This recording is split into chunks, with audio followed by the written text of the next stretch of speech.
Hello guys, তো দেখুন মজা রোজদার। তো প্রচণ্ড গরম ছিল দুদিন ধরে, দেখো কত বৃষ্টি হচ্ছে। রাত্রে গরমে ঘুমাতে পারছিলাম না। রাত 11টা ঘুমের পর দেখছি না শীত লাগছে, তখন কাঁথা গায়ে নিয়েছি।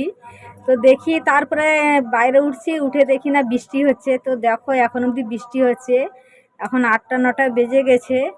তো দেখো বৃষ্টি কমতে বাদরটা কোনখানে ছিল, পুরো ভিজে গেছে। তো দেখো বাঁদরটা এসে আমাদের আগের দিকে বসেছে, কত বাচ্চারা কেমন করছে শুধু দেখুন। তো আবার ডালপালার দিকে দেখছে, তো এরকম তো কিছু গাছে নেই। দেখো এখানে খাবারগুলো রয়েছে, কেমন ঝুঁকি মেরে দেখছে খাবারগুলো। হ্যাঁ, কি ভয় লাগছে, আমি তো এগুলো আগে ভিতরে রাখবো। তো দেখো শুধু মানুষ নেই বলে নামতে পারেনি। একবার আমাদের সেদিকে সিঁড়ি দিয়ে আমাদের দোকানের ভিতরে ঢুকে গেছিলো।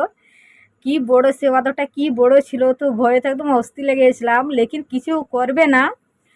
কি বলুন তো, ভিতরে যে ডাব্বা ডুবি সব কাঁচা সব রয়েছে, সব ভাঙাভাঙি করে দিবে, এতটাই ভয় ছিল। তো আমি এদিকে রান্না করতেছিলাম ভিতরে, তো সেদিকে সিঁড়ির দুয়ারটা খোলা ছিল, তো সেটা দিয়ে ঢুকে গেছিলো বাঁদরটা। দিয়ে আমাকে কি চিল্লাচ্ছে, মামি মামি এদিকে দরজা বন্ধ করো। আর লেকিন আমি দরজা বন্ধ করে দিলে বেরাবে কোনটা দিয়ে। দিয়ে আবার আমি ডাংলি ওখানে ওদিকে যা দেখাইছে না, ভয়েতে আবার সিঁড়ির দরজা দিয়ে বেরিয়ে গিয়েছিলো। তো আমি বাঁদরটা আসতে বলছে আগে এদিকে সিঁড়ির দরজাটা বন্ধ করো। তো সেদিকে ছিল, দেখো সে ধার দিয়ে লাফ মেরে এধারে চলে এসেছে। তো দেখো বাঁদরটা নিচে মানুষও আছে, অনেক বাচ্চা আছে। আর কুকুরও আছে, কুকুর আছে বলে বাঁদরটা নামতে পারেনি। দেখো শুধু কেমন করছে। দেখো আমি একটু করতে উপরে উঠে এসে আবার নেমে আসছে। দেখো শুধু খাবার জন্য। তো বাঁদরটার একটা হাত নেই, হাতের চাটুয়া নেই, দেখো নেমে গেছে লাফ মেরে। দেখো কুকুরকে আগে ভয় করতো, আমরা দেখতাম যে আগে কুকুরকে দেখলে ওরা গাছে উঠে যেত বাঁদর।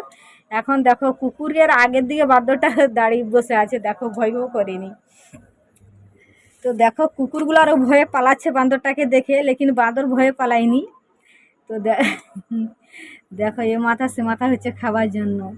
তো এরকম একবার খেতে দিয়েছিলাম, আমার নানি শাশুড়ি খেতে দিছিল, হাতে না করে দিছিল, নুচে দিছিল। তার জন্য কত ইংলিশ নিতে হয়েছিল আমার নানিকে।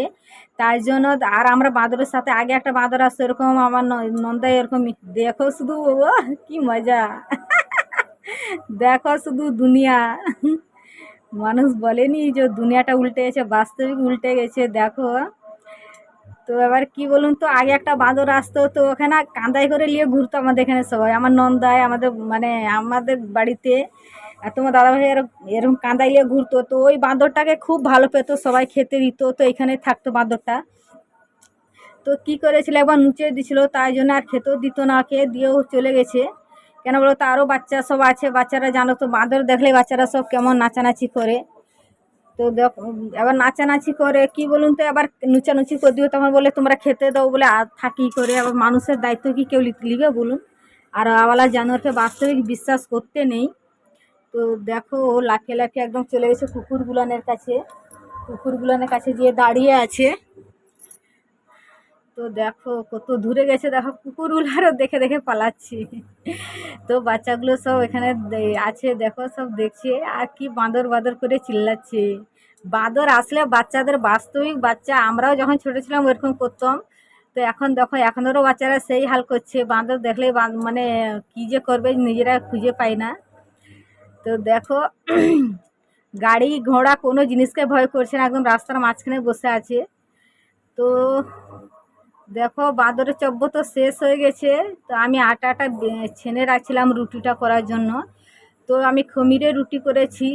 তো খমিরে রুটি করেছি, আর এদিকে প্রচণ্ড গরম। তো রুটিগুলো দেখো খুব সাদা নরম নরম হয়েছে, খমির করে রুটি করি। আর এই যে এতে রুটি হচ্ছে। তো তোমার দাদাভাই এমনি ফোটা জল দিয়ে রুটি করলে তোমার দাদাভাই খেতে খোঁজে না, বলো একটু একটু করে তেল দিয়ে পরাঠা করো, তো পরাঠা করে দিতাম। তো তোমার দাদাভাই সুগার টেস্ট করেছে, তো একদম সুগার কমে না, তাই জন্য আমি খমির করে রুটি করেছি, শুকনো রুটি। তো দেখো কত গরম, এদিকে পাখাও নেই, পাখা আছে সেদিকে, এদিকে পাখাও নেই, তো গরমে আমি একদম ঘেমে গেছি। অবস্থাটাই দেখো আমার, এত গরম। তো কিছু করার নেই। তো আমার এতে রুটি হচ্ছে, দেখো কড়াতে খুব সুন্দর রুটি হয়, তো এটা আমি তরকারিও রান্না করি। তো এতে আমি রুটিও করছি, দেখো রুটিগুলো খুব সুন্দর হয়েছে, সাদা সাদা একদম, একদম ময়দা রুটি, কিছু মিশাইনি। তো দেখো এখানে কতগুলো বেলতে বাকি রয়ে গেছে আমার।